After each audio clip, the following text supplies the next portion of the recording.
subscribe.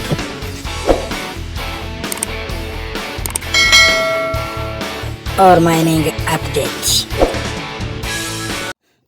Reka tubasuhuze kandi tubifurize ibihe byiza mwe mukurikira channel yacu ALL-MINIG update. Wowe koze subscribe nagushimiye cyane kandi nawe utarayikora wayikora ubu bikoroheye. Kandi nawe utari muri groupe ya ALL-MINIG update, yo ni groupe ya WhatsApp. Icyo usabwa ni ukunyandikira kuri WhatsApp, nimero iri muri description y'iyi video, cyangwa se ukajoininga unyuze kuri link irabiri muri description y'iyi video.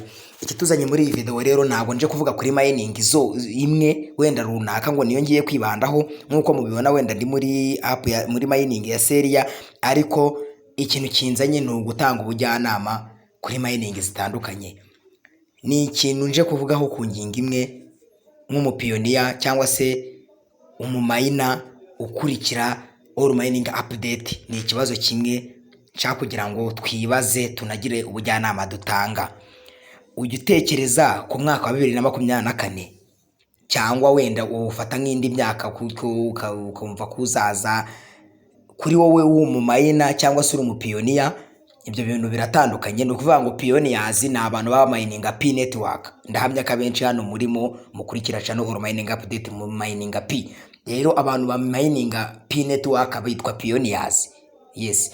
Rero aba mining izindi zose zaba za Igo, zaba za Omega, zaba iki, ni aba miners, nagari aba pioneers. N'ubu udafite P network umininga, menya yuko utari umupioneer, uri umumayina.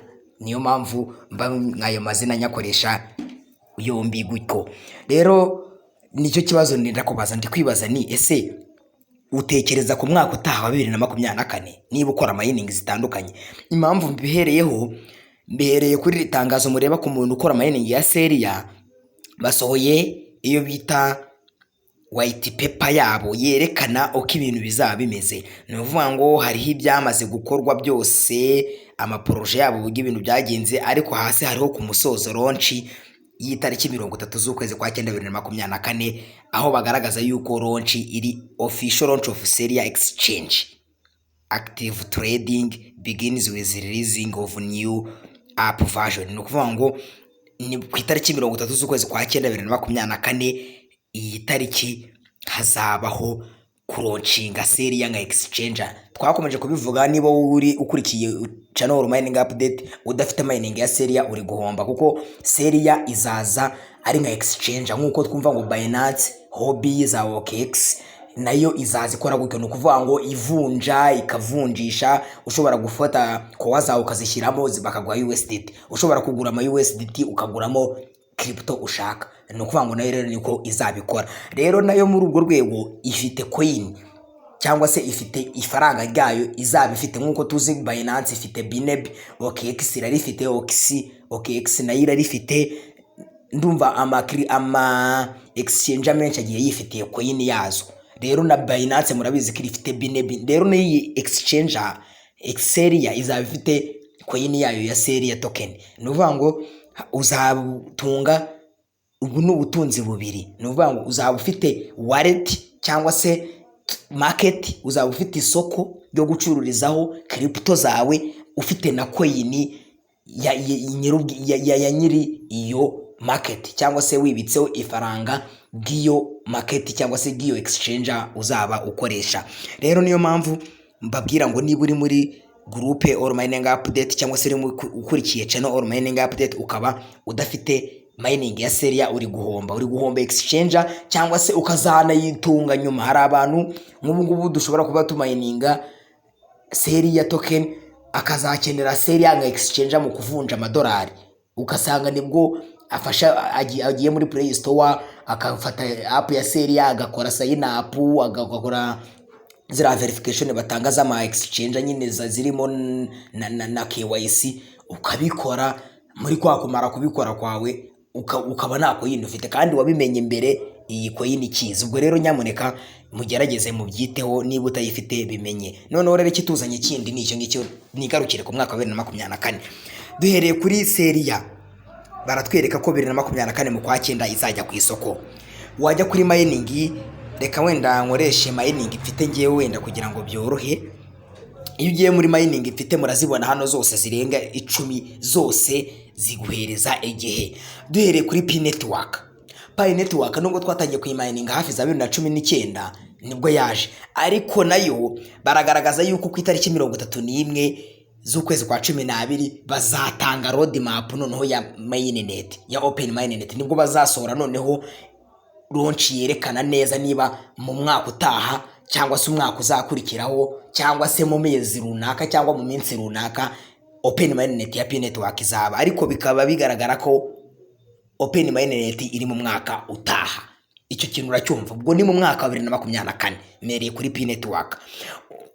Ngaruke kuri Omega, nubwo wenda ndi kugira ngo video itaba ndende, ndi kugira ngo ngerageze kuzanariza mu buryo bwihuse vuba kugira ngo video itaba ndende, ariko sinikirwa nsoma ibintu byabo. Omega nkuko mubizi dukora mining, nayo roadmap yabo yerekana ko umwaka utaha nibwo mining izahagarara, nibwo launch izabaho, ariko bo bamaze no kwishyira ku isoko. Nk'ubu bateganyaga ko 2024 nibwo izaririzingwa, nibwo izaturedingwa, nibwo, ariko byarangiye nyine intego zabo bazigezeho mbere yaho, ariko igihe cyabo ubundi cyari mu mwaka wa 2024. Twifatire Pi network. Pi network nayo murabizi neza ko nubwo ukwezi tutakuzi, ariko launch yayo mu 2024. White paper yabo igaragaza yuko ibintu byabo byose ni 2024, ntago umwaka urenga, nta kindi kintu kigihe kiriho. Twifatire Bondex. Bondex abantu bayibayininga nabo barabizi 2024 niyo tariki irimo. AS network yo muravyibuka ndi mu kwa 10 ku itariki 7. Nabyo byo iyo itariki ziranahari nkuko seria nayo yayitweretse. AS network ni tariki 7 z'ukwezi kwa 10 2024. Murumva ko yenda kwegera seria. Satoshi nkuko mubizi yo sinakirwa nyigarukaho ku bantu mukora mining murabimenyereye cyane. Satoshi mu kwa 4 no kujya amafaranga. Ibyo rwose niba uri hano udafite iyi application ya Satoshi uri guhomba cyane, kuko izi application zose za mining muhaye yabe na Pi network nkuko tuyizera Pi network, na app zigera ubona ifite umumaro ukomeye cyane nka app ya Satoshi. Kuko iyi app ya Satoshi bakubwira yuko bo every ya buri mwaka izajya guha ifaranga byanze bikunze. Nkuko mubizi uyu mwaka ushije turiyemo ko undi mwaka nkuko mubyumva mu kwa 4 birimo, usibye ko nirwa nshaka kwirwa ninjira cyane, ariko mu mwaka utaha nayo mu kwa 4 turagiye bita OpenX. Nayo OpenX zaba ari exchanger. Niyo mpamvu babwira ngo wowe ukurikira channel ALL-MINIG-UPDATE ufite amahirwe yo kumenya amakuru ya mining zitandukanye. Avive mwese murabizi ko nayo niyo gahunda. Ati protocol nkuko muyibona nayo ni gahunda. Seria yo twamaze kubibona ko ari tariki 30 z'ukwezi kwa 9. Biravu ku bantu muyimayininga, nubwo na makuru menshi tuyifiteho cyane, ariko abantu bayimayininga barabizi ko bo bwabo bivugiye yuko 2024 izabiri ndi ku madolari arenga 2. Ubiyihora igende zamura igiciro buri munsi, abantu bayimayininga barabizi byo simbigarukaho, ariko nicyo kintu ugomba kumenya ukabuzi yuko mining yawe ariyo gahunda. Tudatinze rero, yaba ari za deep coin, yaba ari za nova, yaba BNB, yaba BDB meta, yaba pixel, hose n'izindi zose ufite, zaba za Ego niriwe mvuga, zaba Star network, zaba ari za izindi nyinshi mining zose wowe uzufite, wenda nafitemo hano uri kurebamo hano, menya yuko white paper yazo nyinshi hafi ya zose zigaragaza ko mu mwaka wa 2024 ariyo launch. Niyo mpamvu nahereye karembaza ngo ese uyu mwaka wa 2024 wowe nk'umupioneer utekereza iki? Ni umwaka wo kugaragaza ko ifaranga ry'ikoranabuhanga rifite agaciro kuri wowe warimenye. No kuvuga ngo nubona umwaka wa 2024 urangiye utariye ku ifaranga ry'ikoranabuhanga, sha my friend, nshatse nanakubwira ngo kumayininga washatse wabyihorera, kuko 2024 niwo mwaka abantu benshi twese hafi ya twese, niba utarajya ku ifaranga ry'ikoranabuhanga dutegereje kubona urijyaho, abe make abe menshi, ariko nibwo uzajya ku ifaranga ry'ikoranabuhanga byizewe 100%, kuko kuva mu kwa mbere kurinda ugera mu kwezi kwa 12 2024 hagiye hari mining zizajya zigenda zironchinga. Ni launch gusa mu kwezi, mu mwaka wa 2024 ni launch. Icyo kintu ugomba kuba ukizi. Ubwo rero niyo mpamvu uvuga ngo n'ubujyanama tugiye gutanga. Ubujyanama bwa mbere tugiye kwitaho rero, ita kuri email ukoresha mu gukora ama account yawe. Tugiye gutanga ubujyanama mu minota mike kugira ngo ibintu birangire. Bika email yawe neza, umenye ko ifite security. Niba uyikoresha. Ni ukuvuga ngo hari abantu mu izi mining zose uba ukoresha email imwe nta kibazo, ariko ibiri safe. Icya kabiri, rinda ama username yawe na password ukoresha. Niba umayininga pinet wakamenya username, umenye password, umenye nimero wakoresheje ku buryo ibyantu byawe byose biba biri ku murongo. Ikindi, menya kurinda ama security key. Ni ukuvuga ngo ziratandukanye. Nk'ubu P-network ifite passphrase, za Omega zigira ama passphrase, za B-network nayo, ariko naho bagenda batanga amaki yo gukoresha ibintu by'amalinki byo gusaba kubika. Rero nyaboneka wowe ukurikira channel ALL-MINIG-UPDATE, n'ubujyanama tuba tubaha nk'abantu mukurikira channel yacu ALL-MINIG-UPDATE, kugira ngo hatazagira ikibazo na kimwe kivukamo mukasigara mwibaza ngo naramayininze ariko nta musaruro nigeze mbona.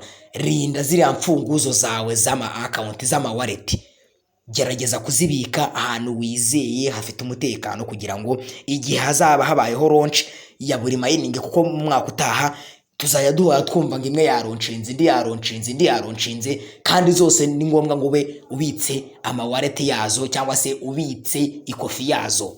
Ubwo rero ubujyanama dutanga n'ubwo ngubwo, gerageza kubika imfunguzo zawe zo mu wallet agiye atandukanye. Niba ari P-net wakabika zira passphrase, Omega bika. Niba ari za B-net wakabika zira security key batanga, za AT protocol barazitanga. Gerageza kubika amaki yawe kugira ngo abe ari safe. Ikindi, murinde aya ma exchange cyangwa se aya ma wallet mukoresha, zaba MetaMask, zaba Binance, yaba OKX, mugerageze kubika ama passphrase yazo, kuko ahanini aya ma passphrase yazo inyinshi, zino coin nyinshi nkuko mubibona, ukwiye kuzisobanukirwa. Inyinshi ntabwo zizarunshinga zifite ama wallet yazo. Nibwo turi kuvuga ngo P-network ifite wallet yayo, ukavuga za B zishobora kuzaba zifite wallet, ariko inyinshi za Omega, za Vive, yaba ari Satoshi, murabizi ko zibikurizwa mu yandi ma wallet, yaba Trust wallet, yaba yaba ari MetaMask, yaba n'iyindi, niho zibikurirwa. Ubwo rero icyo usabwa, bika passphrase zawe, kuko nanone nutakaza passphrase za MetaMask waramaze kubikurizamo Satoshi cyangwa se kuwa zawe cyangwa OpenX, menya yuko uzaba uzitakaje n'ubundi n'ahandi hantu wenda kuzazikura. Ubwo rero nyaboneka ubujyanama twatangaga n'ubwo, kuko umwaka wa 2024 urimo udushya twinshi, urimo gusobanukirwa cyane ifaranga ry'ikoranabuhanga kuri wowe warimenye. Niba utaranajyaho, umwaka wa 2024 ndawuteguje kugira ngo wite ku bintu, kandi ikindi ukurikirana amakuru. Niyo mpamvu dushyiraho channel ALL-MINIG-UPDATE, tugashyiraho group ALL-MINIG-UPDATE, kugira ngo ujye ubasha kubona amakuru ya mining zitandukanye, hato utazavuga ngo ibi biko nasigaye, ngo byabaye gari, ngo byagenze bite, kandi nyamara amakuru uba warayamenye mbere y'igihe, ahubwo nubyiteho cyangwa se ukaba utarayamenye. Niyo mpamvu dushyiraho izi groupe kugira ngo zijye zibafasha. Ndabashimiye cyane rero mwakurikiye iyi video ya ALL-MINIG-UPDATE. Icyo nashaka kugira ngo mbaho ubujyanama bwanjye nk'umuntu ugerageza gukurikira ibintu bya cryptocurrency, mugerageze kubika ama security key yanyu, yaba ama passphrase, yaba ama password, mubibika ahantu mwizeye hari safe, ku buryo umwaka utaha uzajya ujya kurunshinga coin imwe, ariko uziko ibisabwa byayo, yaba ari verification wazikoze, yaba ari ibindi byose basaba, yaba ari wallet, yaba ari ukubikuza warabikoze, kandi ibintu byawe byose biri ku murongo. Ndabashimiye cyane rero mwe mwakurikiye iyi video, mwabanye natwe muri iyi video, mukabana natwe kuri channel ALL-MINIG-UPDATE. Kora subscribe niba utarayikora, kora share kuri bagenzi bawe, babashe kugira ubujyanama babona kuri izi mining zitandukanye. Niyo mpamvu tuba tuzibahaye kugira ngo muzikurikire. Ndabakushimiye cyane rero, ibindi byose turi kumwe ku mininga. Keep mining, ibyiza biri imbere. Nta kindi kintu nababwira uretse gukurikira amakuru nkuko azajya bahari. Sidara yo murabizi ko tugiye kwiga muri uku kwa 10, ba nyirayo hatagize igihinduka barayiduha tuyige. Ubwo rero nta kindi nababwira, keep mining, ibyiza biri imbere. Ibihe byiza kuri mwe mwese mukurikira channel ALL-MINIG-UPDATE. Ukeneye groupe ya WhatsApp urayisanga muri description, ALL-MINIG-UPDATE. Ukeneye namba cyangwa se ukeneye ubundi bufasha bwihariye, utwandikira kuri WhatsApp, namba nayo urayisanga muri description y'iyi video. Wowe bakurikiye iyi video ndagushimiye cyane, ibihe byiza kuri wowe.